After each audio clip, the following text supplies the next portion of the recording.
What is going on, everyone? Welcome to another episode of Instant Replay, your favorite sports podcast. I'm your host, Zohaib Naqvi. This week, we are joined by Faizan Hamdani, who's a huge Liverpool and TFC fan.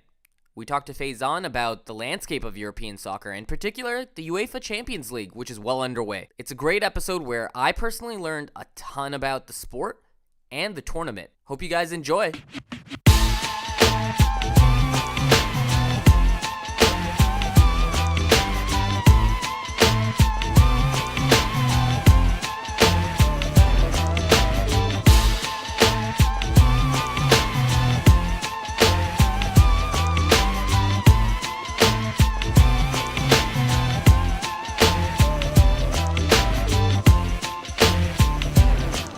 Faizan, welcome to Instant Replay. We're very excited to have you on. Thank you for having me. It's going to be a great show.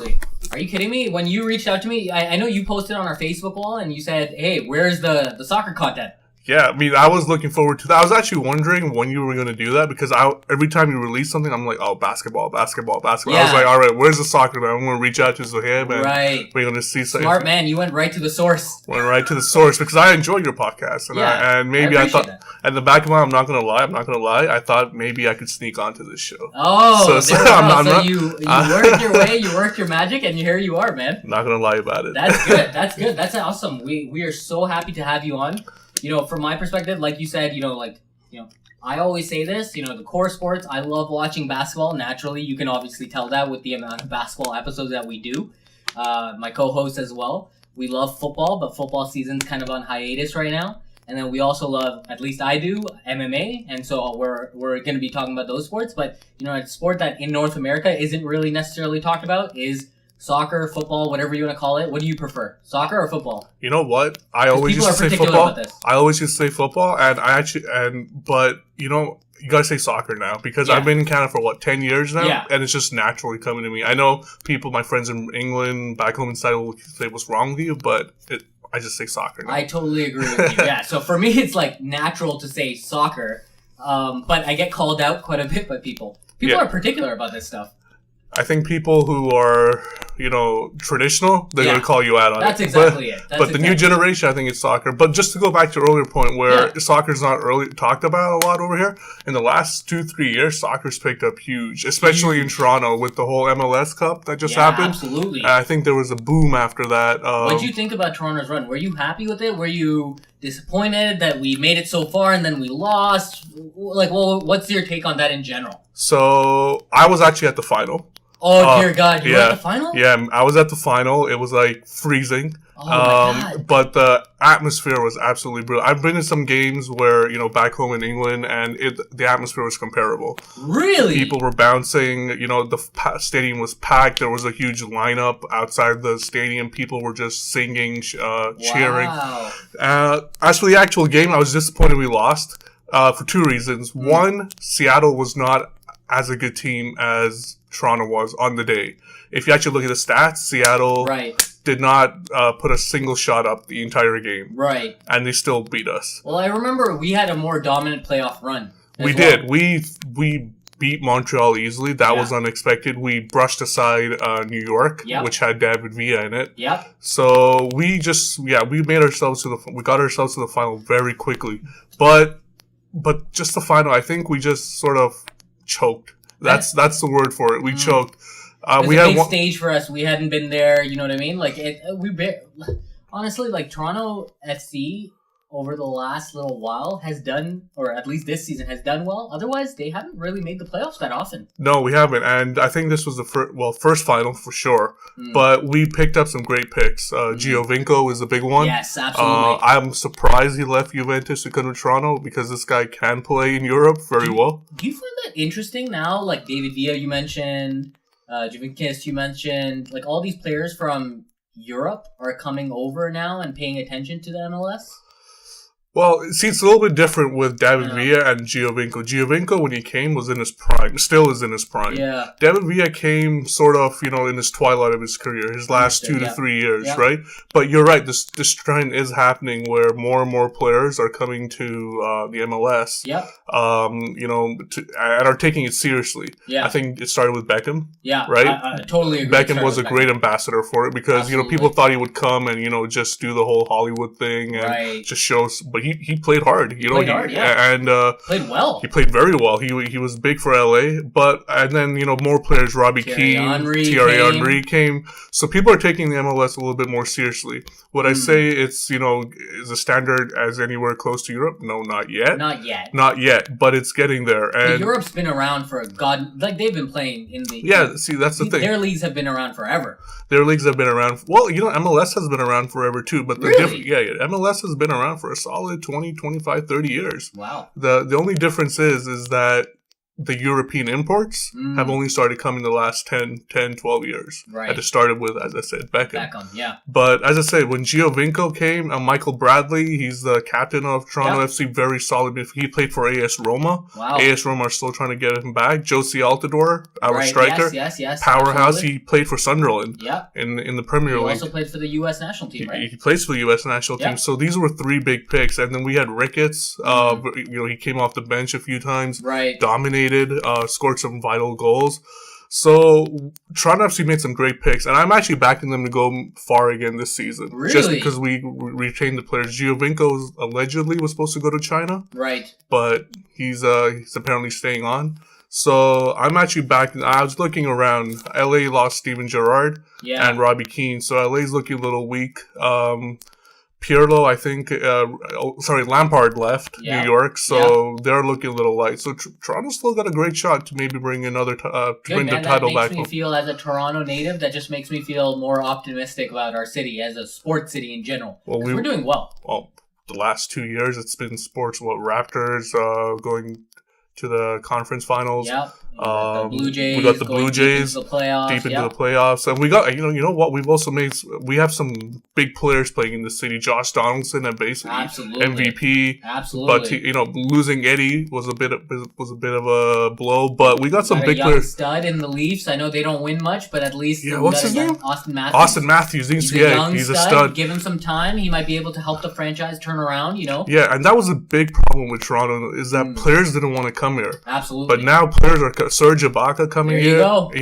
A lot of people, when PJ Tucker left, people weren't happy about that. Now that he's back, Giovinco that was huge. I mean, we had Jermaine Defoe for about 6 months. I remember that. Yeah. So players are coming to Toronto. People know that Toronto's on the map. So that's exactly it. I'm happy for them. Exactly. We're both happy as Toronto guys. We're super happy that it's exciting for the city.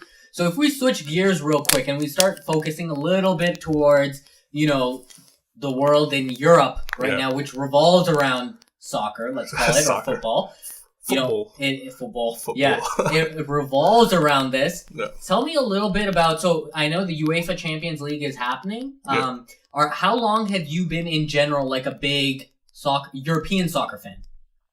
Okay, so and what team do you represent? Because everyone that watches European soccer always represents a team, and why? So you got me on a good day. Okay. I'll support the Mighty Reds, Liverpool FC. Oh. We just beat Arsenal about a couple of hours ago, 3-1. Wow. So this podcast would have been a lot low-key. If we had lost today, I might not even come on. But no, I've been supporting Liverpool since...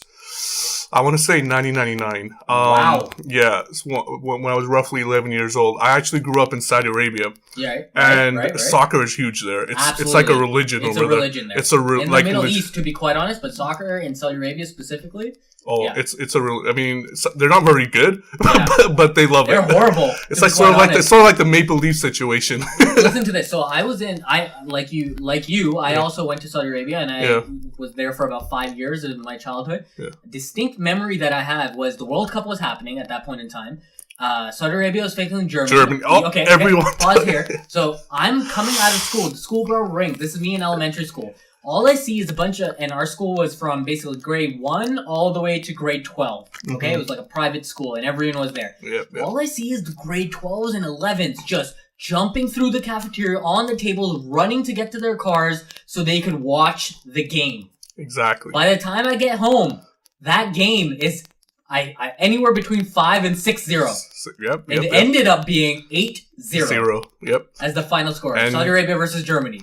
And do you know what happened? Do you remember what happened did you go outside your house after the game? No, I didn't. So, you know how you said that people were rushing their homes, people were getting amped for the game before it? Yeah. I left my home after. Yeah. There's no one on the streets. It was dead quiet.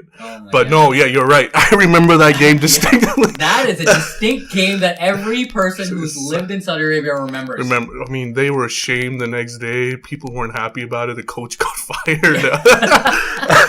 Yeah, no, it's a religion out there because I think 92 was, the one in the USA. Right. Saudi Arabia had a very strong, they did very well. Actually, one of the goals of the World Cup was scored by a Saudi player in that World Cup. He took the ball from halfway, dribbled past 10 players. I think I actually remember this. Yeah. It's one of the goals of, if there's ever a top 10 goals of the World Cup, that one's always on it. And people in Saudi Arabia talk about it all the time. But no, as I said, I grew up in the Middle East and soccer is a religion over there. But I actually went to a British school. Okay. So everyone there was British and they brought their home teams, from England to them. And one of my best friends there was a guy called Michael. Okay. And he was a big Liverpool fan. Nice. So he got me into it. And, he always used to tell me about these players. I mean, if you know your Liverpool history is Robbie Fowler, Michael Owen, all these players back in the day who were making their way up. And I just got into it. And one day I just, going through the TV and Liverpool was on. And since that day, I've been following Liverpool, and they've been my team since I was about 11 years old. Lots of ups and downs in the EPL for you guys? Well, not a lot of ups in the EPL. We haven't won a title since I've been a fan. Not in my lifetime. Okay. We've won a Champions League. Yeah. Which was one of the best Champions League finals ever to be played. Okay. We can talk Are about that. Are you biased or no? No. Ask anyone. We were 3-0 down to AC Milan at halftime. And a Champions League final, they had a very superior side than us, and we just came back from 3-0 down and took the game to penalties and won. It was the most dramatic game ever. Very cool. I have posters and pictures and so much memorabilia about it at home. But anyways, so that was my journey. I mean, I'm a Liverpool fan and always will be, and unfortunately, my brother, he's a Manchester United fan, so we have a lot of rivalry going on at home. That is huge. And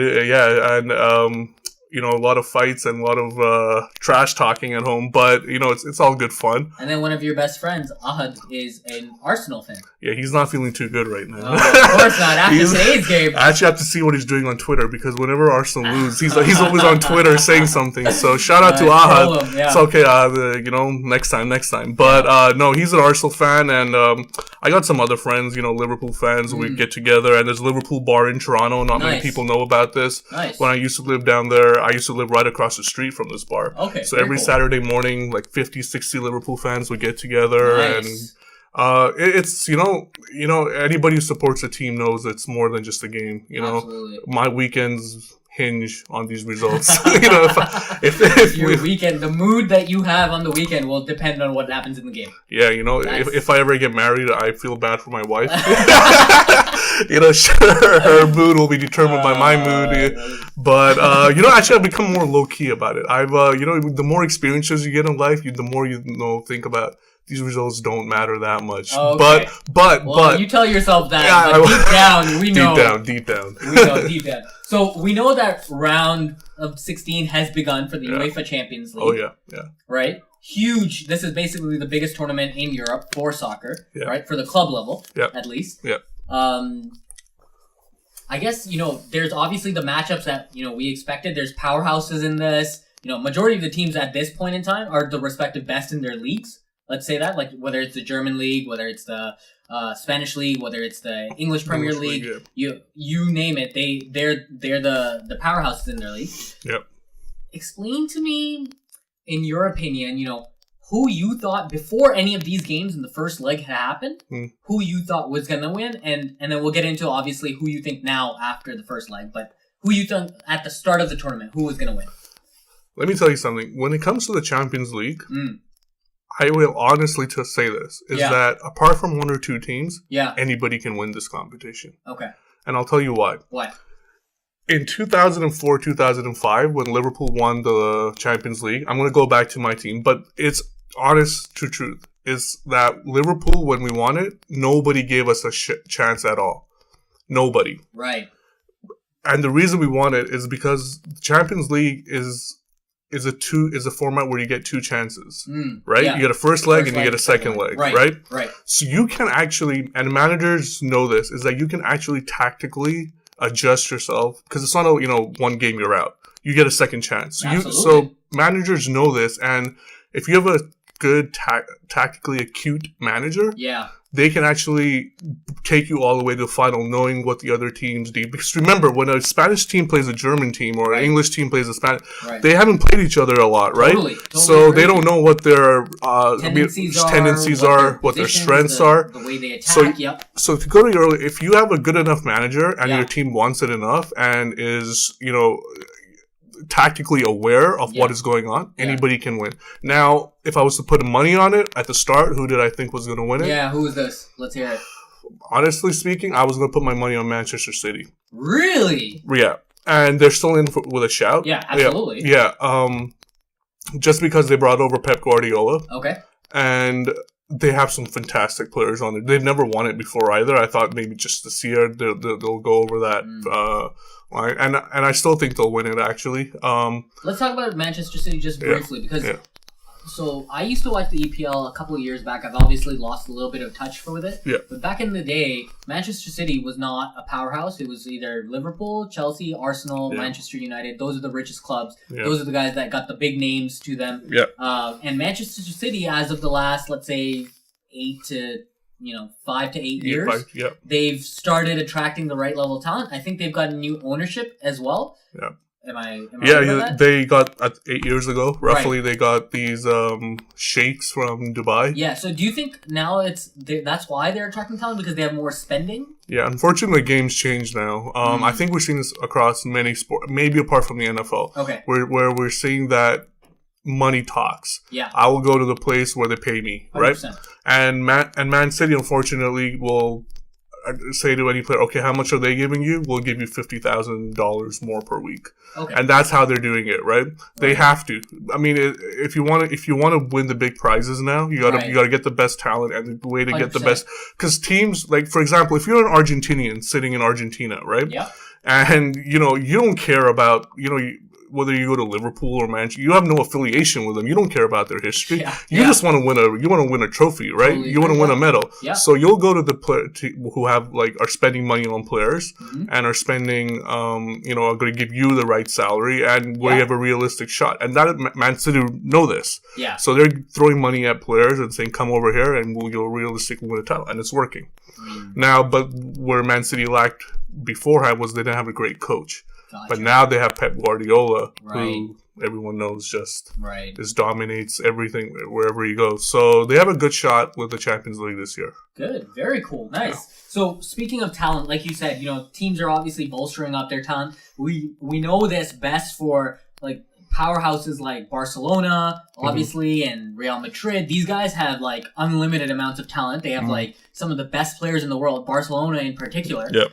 However, if we watch the Paris game, the first game that they had, explain to me what happened in your opinion, because we're not talking about just great players. We're talking about some of the best players right now in the world playing for Barcelona.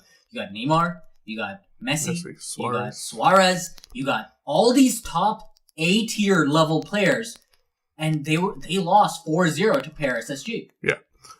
And this is where I said that tactics are such a huge part of the Champions League, because when I was 4-0. Okay, I didn't expect them to get that beaten that bad, but I did think that PSG could draw or win. Right. And I'll tell you what, their manager is an up-and-comer. Right.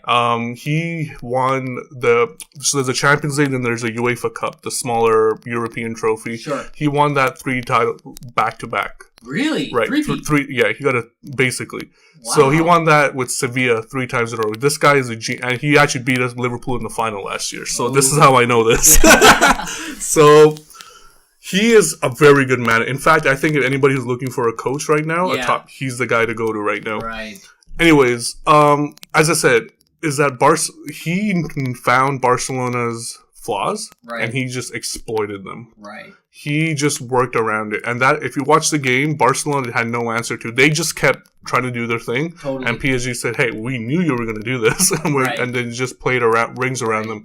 And this is where I said that, now, and this is the problem that Barcelona had during the game, which was at 2-0 down, they should have realized that, okay, this game is gone. Okay. Let's play in the second. Let's hold on to something, and in the second leg, we can get back at them. Right. But their manager, Luis Enrique, wasn't. He didn't realize that. People are calling for his head now. He said he's going at the end of the season. Okay. So last week. It's a wrap. A couple of days ago, he announced that the pressure of Barcelona is so much that if you don't win a trophy in the season, you're gone. Totally agree. So. Yeah, he got found out in that game by a very, I don't think Luis Enrique, even though he coaches Barcelona, is a great manager, but he got found out that game. And as I said, anybody can beat anybody in this competition. Absolutely. And so so that was a big surprise to me that a team that's a perennial UEFA Champions League champion, they've won plenty of times before, right? They weren't able to translate, and realistically, they got blown out to a point where they're, let's be real, honestly, between you and me, the second leg, there's no chance a team is going to win by a 5-goal margin. No, the chances are because PSG aren't going to be as naive as Barcelona was. That's the thing. Not. Go ahead. Yeah, they just know that they just need to hold out, right? Right.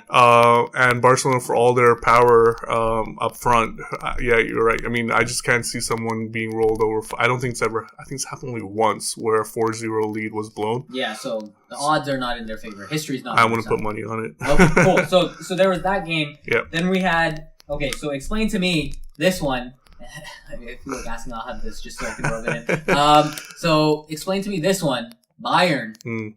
Powerhouses in the German league. Like, they are hands down, and in Europe, to be quite honest, they are probably favorites this year as well. Like, one of the top favorites for sure. Every year they are. Yeah. Right? They're basically the German squad, to be quite honest. Basically. 5-1 beatdown of Arsenal. And I watched that game full, start to finish. I watched that game. 1-1 at halftime.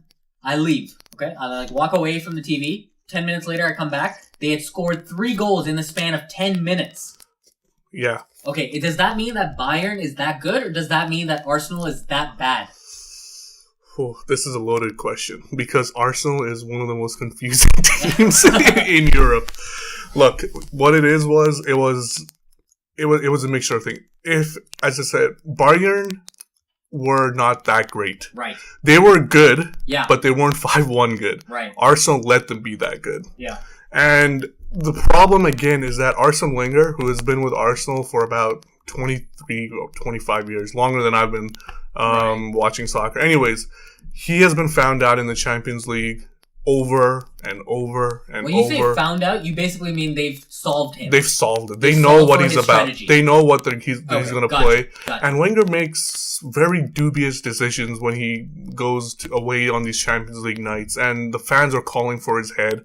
So what happened in that game was he basically let Bayern be Bayern. Yeah. And unfortunately, if you let Bayern be Bayern, they will outplay you, 10 out of 10 times. It was just, I just didn't understand it. Why? Because Arsenal are a good team.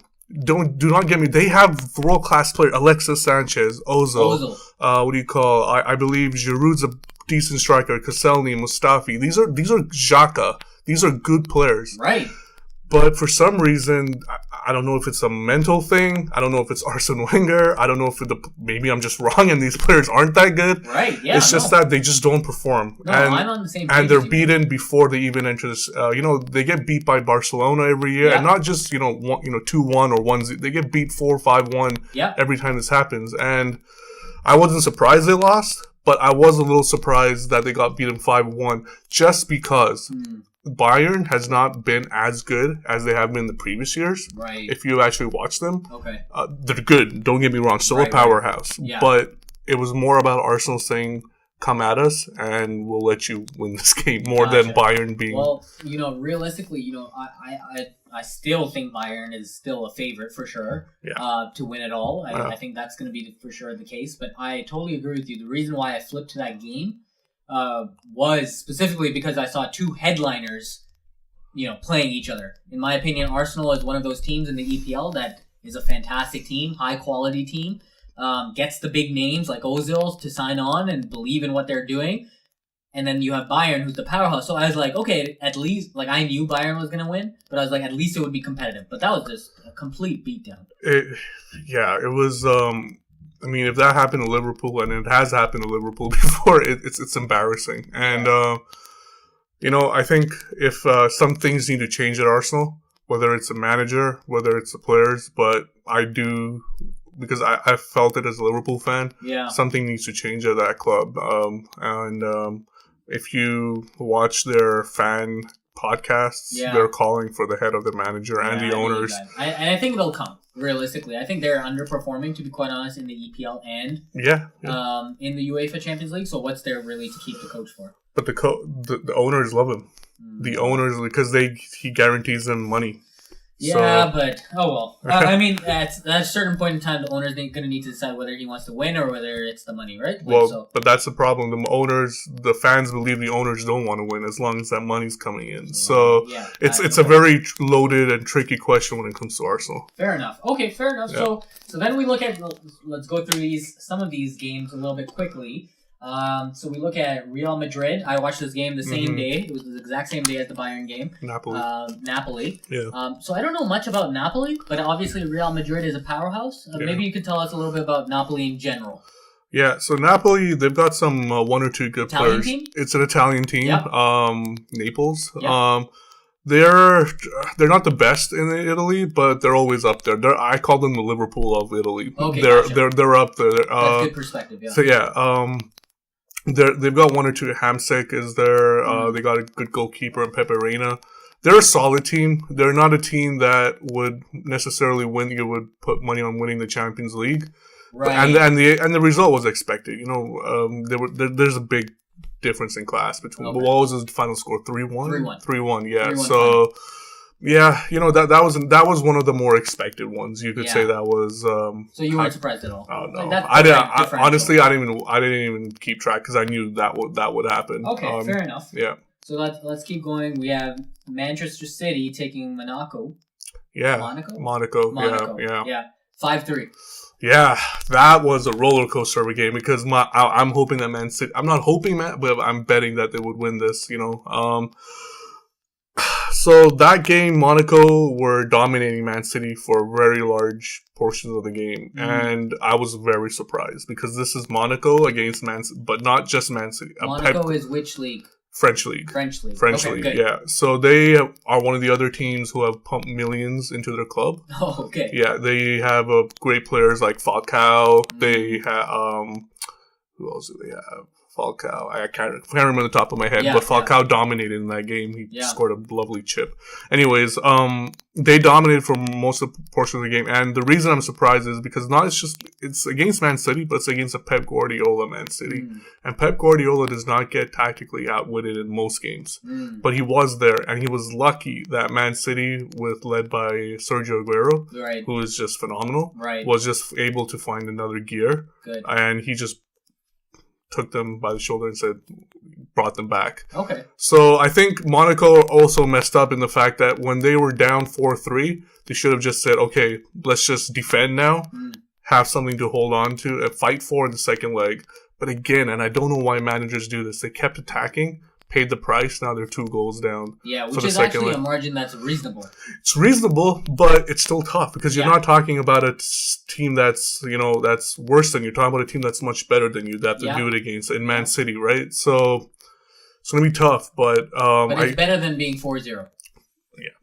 Right? You could definitely, there's that silver lining, But I expect Man City to win easily. Okay, cool. And then we had Porto taking on Juventus. And Juventus, we know, is a powerhouse in the Italian league every single year. They won 2-0 comfortably. Yeah, that was exciting. I don't know too much about that game, but there's nothing to write home about there. Yeah, there's your expected 2-0. Porto Italian? They're Portuguese. Fun fact for if you don't watch soccer is that Jose Mourinho won the Champions League with Porto, and that is another example of that anybody can win the Champions League. Jose Mourinho took Porto. Sorry, really? Yeah, this was a year before Liverpool won it, and he took a no-name Porto team all the way to the Champions League and won it for them. A Portuguese team. Yes, Portuguese club team. Portugal is like this small on a map. Yep. And these are Italy lives off soccer. Spain lives off soccer. England definitely lives off soccer. Well, don't get me wrong. Germany lives off soccer. These are powerhouses, and you're telling me Portugal won the Champions League with this guy? Well, Porto won the Champions League, and it was phenomenal. Nobody expected. That's how Mourinho made his name, and it's just another example of a team that tactically, if you're just tactically good in these games, you can go far. Gotcha. Yep. And then we had Atletico Madrid. Yep. Playing Bayern. Oh, Bayern, was it Leverkusen? Yeah. Yeah. So I've never heard of that team. So Bayer Leverkusen is a German team. Okay, I figured. But yeah, they're not bad. They're consistently in the Champions League. Okay. Back in the day, I think they made a final against Real Madrid. Okay. They're one of those teams that, they're up and down, but I believe Atletico won that game, correct?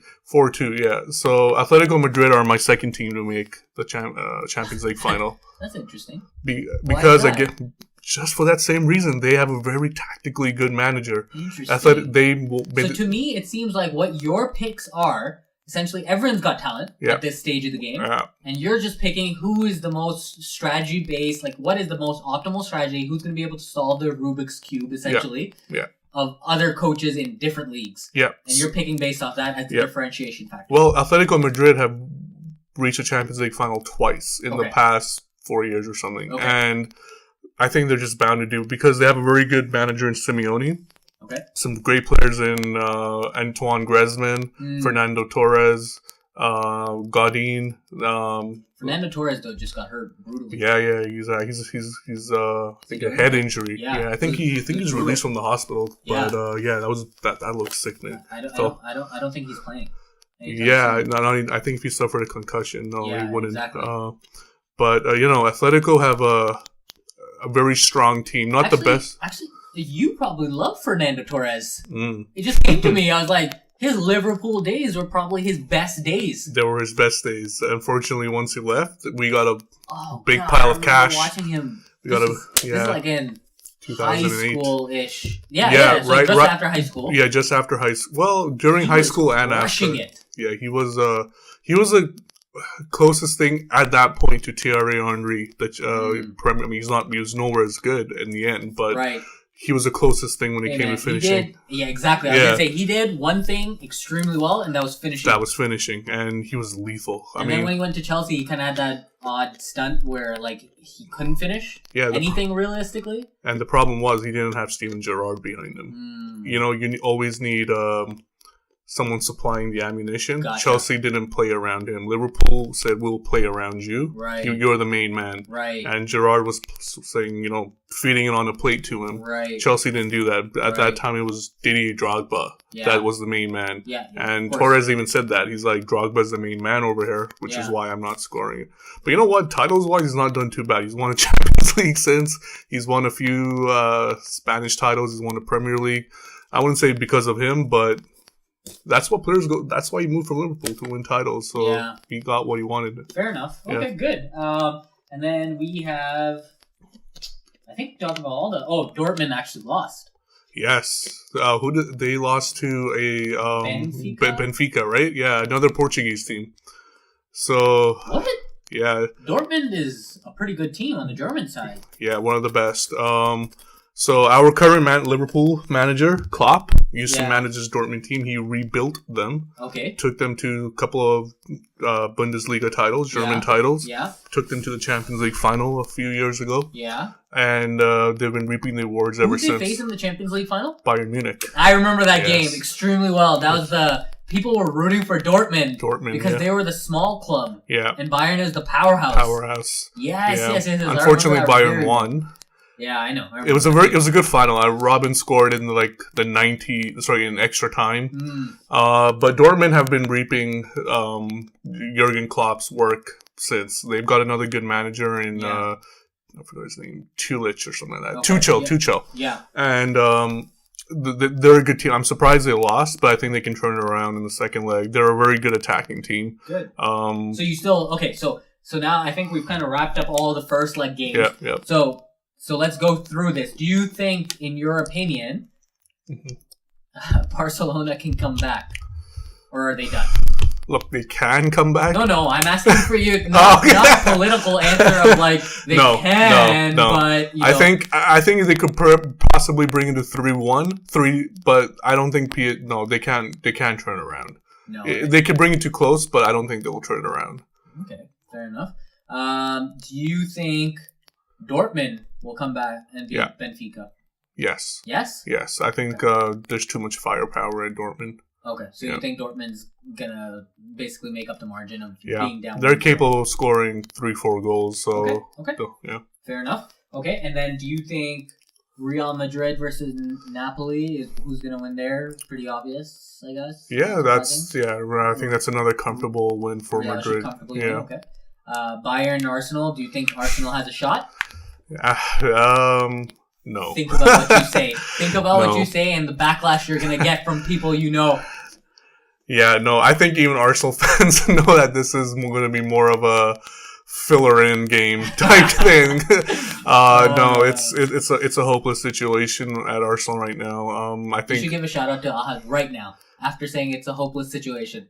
I'm sorry, man, but you know, brother, that it could be another humiliation. That's hilarious. Okay, fair enough. So we know, that's going to be on the side. Then you have Atletico versus Bayern. Yeah, so I think Atletico will put out a solid performance, win 1-0, 2-1, something like that. Okay, fair enough. Then Manchester City versus Monaco.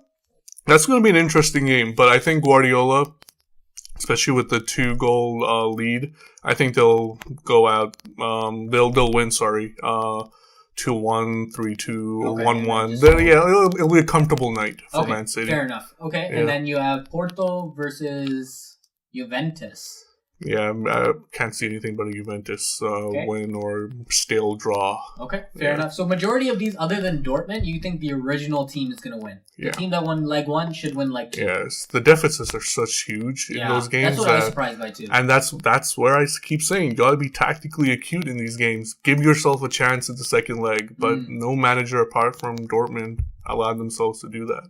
Okay, fair enough. So now we know where you stand in terms of the next round and who you think is going to advance. So we have Paris advancing, we have Dortmund advancing, we have Real Madrid advancing, we have Bayern advancing, we have Atletico advancing, we have Manchester City advancing, and we have Juventus advancing. Yeah. Those are powerhouses. Majority of them are at least favorites in their respective leagues. Yep. Okay, so break down for me your top 3 out of those teams. Do you think it's going to be Paris? Do you think it's going to be Dortmund? Do you think it's going to be Real? Okay, I'll say them to you and you say yes, no. Top 3? Top 3. And no order. And then I'll ask you for order after. Okay, let me think if who I think. Okay, fair enough. Let's see. So I personally think, I'll go. While you're thinking about it. I personally think I'm wearing a Real Madrid shirt, so I'm going to root for them, defending champions. Yep. Am I right? Yeah, but there's one thing I'd be wary about. In the history of Champions League, no one has ever won it back-to-back. Well, there's history is meant to be... No, those rules are meant to be broken. I was going to say history is meant to be broken. No, history is meant to be made. Rewritten. I just made a saying. Yeah. Rewritten. You know what? It's possible, but again... Do you think they have the talent? Oh yeah, well, come on! You got Cristiano Ronaldo, Bale, Benzema. That's all I wanted you to say. They've got enough. Who am I wearing? you got to see Ronaldo at the back, and they've got a great manager in Zidane, who has actually, and I'll put my hand up, proven me wrong. Because when he first came, I thought this guy's going to get crushed, but he's done very well.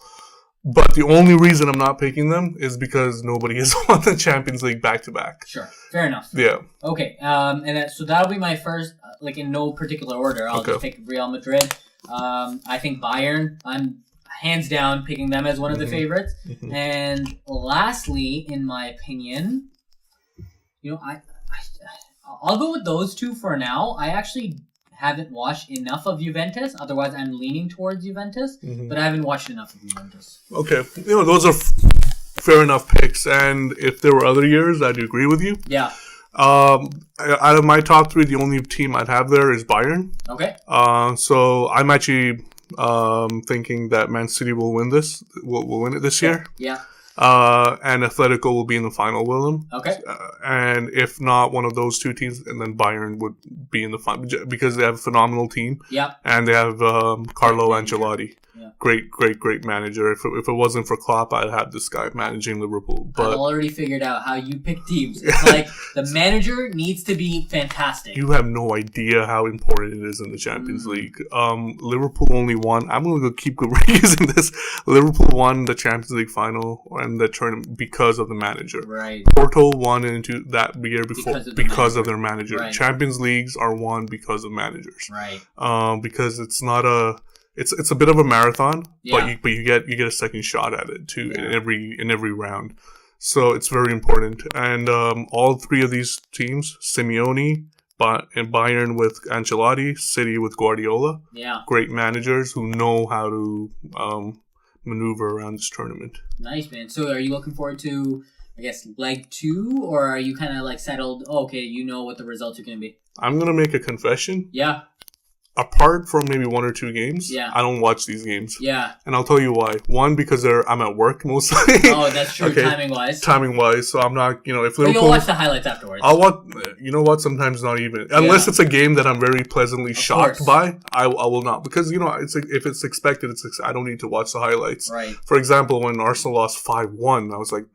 Let me see what happened, right? Yeah, of course. Right? That was shocking. 5-3 Man City. I was like, let me see what happened, right? But I don't watch these games, A, because I'm at work, and B, I don't know if this is true for you, because who's your football team? I'll watch. No, football, American football. Yeah, I actually don't have a team, you don't have a but team? I watch everything.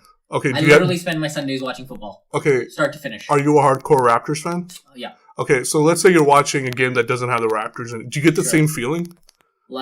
Yeah, so I was at a Golden State game recently last week. I was in San Francisco, so I was watching Golden State versus LA Clippers. Yeah. And I think that's the feeling that you're talking about, where I don't have a horse in the race. You don't have a horse, and your heartbeat doesn't rise, your palms are not sweaty, you're not cursing at the players. No. And that's the same with me. Right. So when I watch their team, that thrill is, I watch soccer for that thrill, my heart pump, my heart pumping, I'm emotionally invested in the game. Right. So that's why I don't watch too much of it. If I do where I do start watching it is in the semifinals and the final, because the quality of soccer is guaranteed to be good. So walk me through real quick. So round of 16, then quarterfinals? Quarterfinals. You won't watch the quarterfinals? No. Those sound like fantastic matchups.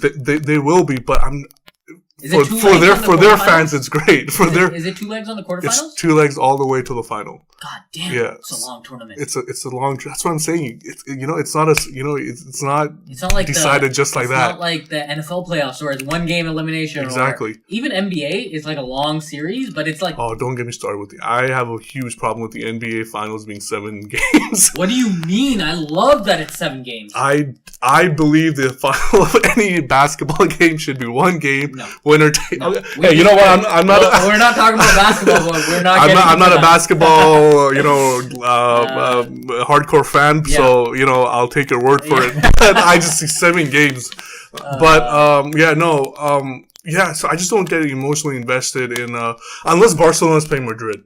That game I have to watch. Clásico. Just because there's so many good players on the show that as a soccer fan you're watching it. But Juventus Porto. Why am I gonna?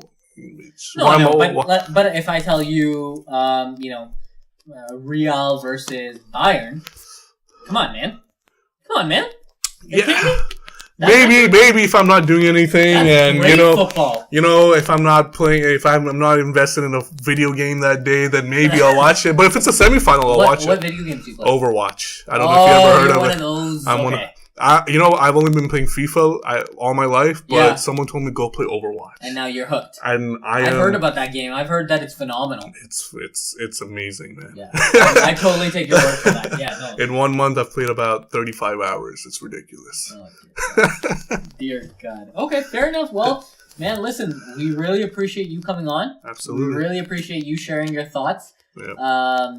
Go Liverpool. You're not really in the tournament this year. No, we're not. How do teams, so they compete like in the qualifying rounds or something? No. So the way it's done is that depending on how good your league is and how many past winners you've had in your league, you are allotted a certain number of teams in the Champions League.